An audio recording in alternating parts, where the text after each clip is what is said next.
অনেক বাবা মা চুপচাপ চিন্তা করেন, আমি যদি মেসেজ করি তাহলে কি আমাকে সাথে সাথে থেরাপি শুরু করতে হবে? এই ভয়টাই অনেক সময় প্রথম পদক্ষেপটা নিতে দেয় না। তাই একটা কথা পরিষ্কার করে বলি, অনেকে ভাবেন মেসেজ মানেই থেরাপি শুরু।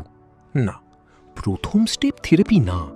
প্রথম স্টেপ হলো আপনার বাচ্চাকে নতুন চোখে দেখা, ওর বিহেভিয়ারের পেছনের কারণটা বোঝা। প্রথম স্টেপ হলো ক্ল্যারিটি, আপনার বাচ্চার সিস্টেম বোঝা। যখন আপনি বুঝতে শুরু করেন কেন ও এমন রিয়্যাক্ট করছে, কেন কিছু কাজ ওর জন্য কঠিন, তখন আপনার ভয়টা ধীরে ধীরে কমে যায়।